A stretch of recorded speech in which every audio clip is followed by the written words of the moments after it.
Top Notch family, what is going on? So today's video, we got tons of NBA news coming out. We got the Lakers targeting 3 centers after trading Anthony Davis. We also got the Sacramento Kings potentially trading for 2 role players that drastically can improve their team after trading away De'Aaron Fox. And we got tons of more news that you guys are definitely going to want to stick around to hear.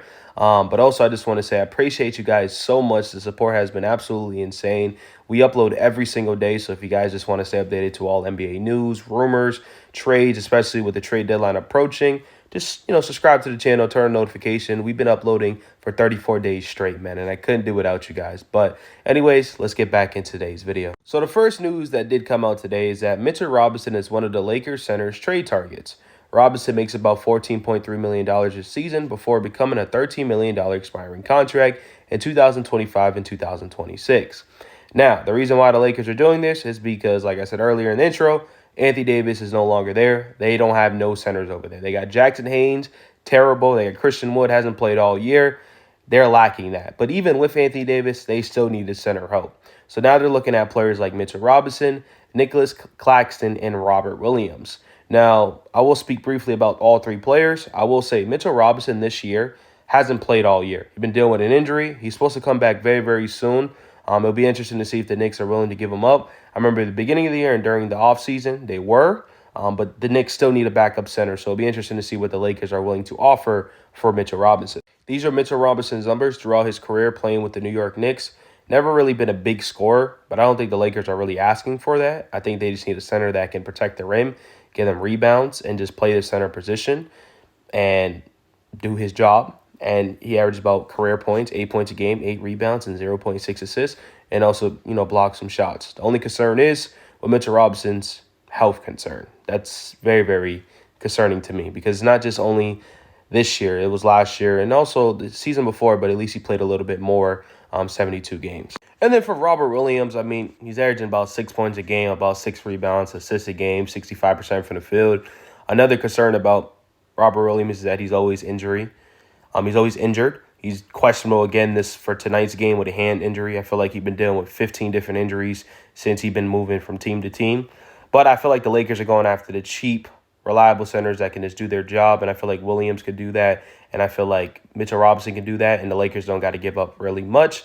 Now, when we go to Claxton, it's a little bit different. Claxton's average about 10 points a game, 7.5 rebounds, and 2 assists while shooting 54% from the field. I would say Claxton's the best big out of these 2 other options. So I'm pretty sure the Nets are going to ask for more for Claxton. So it'd be interesting to see what the Lakers do land with. But I do think they're not done at the trade deadline and they still expect to make some moves at the center position. So let us know what you guys think of what's the best center the Lakers should trade for. Then also, the Lakers are once again involved, but the Kings have shown interest in Caleb Martin. Now, Caleb Martin has been out dealing with an injury. He hasn't played that well with the 76ers like he did with the Miami Heat. But I also feel like the 76ers just been dealing with injuries throughout their whole roster. And it's just taken a hit on everybody. Let's be honest with you. Even Tyrese Maxey at a point in time was playing not the greatest basketball. Paul George hasn't been playing great. This team just hasn't been playing great at all. But for the Kings, obviously they traded for Zach LaVine. They got DeMar DeRozan over there, Malik Monk, Sabonis, adding a role player that could play good basketball, that has been in finals, has played in big moments and has hit big shots for the Miami Heat. I think this is good for the Sacramento Kings, and I think they could pull it off if the 76ers are willing to trade Caleb Martin, and also for the Lakers just to improve their depth, improve their bench, because they did get rid of Max Christie.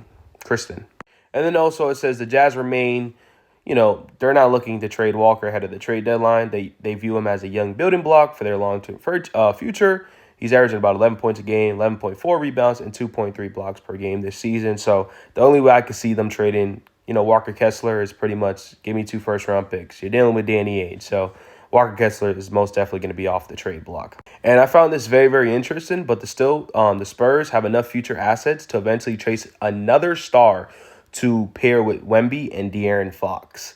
Look at all their picks, 2025, owned plus unprotected Hawks first, 2026, 27, 28, 29, 30, and 31.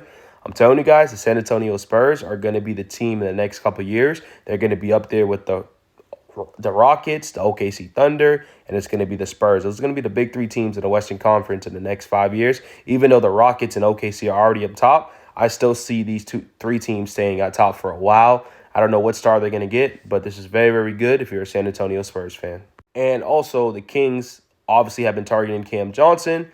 Now they have the draft capital to meet the Nets' asking price. Brooklyn continues to seek 2 first-round picks, which Sacramento acquired along the Zach LaVine trade. It's very unlikely Sacramento's done making moves just yet. And I agree. I don't think the Kings are done. After you trade a player like De'Aaron Fox, you still want to stay competitive. And I think adding a Cam Johnson to this team would add more shooting, add more size, spacing out the floor. And I think it'll be really, really good for the Kings and also for Cam Johnson. And then also it says the Bulls are shopping Torrey Craig and Chris Duarte. So we'll see what happens with these 2 players. Very solid role players at the end of the day.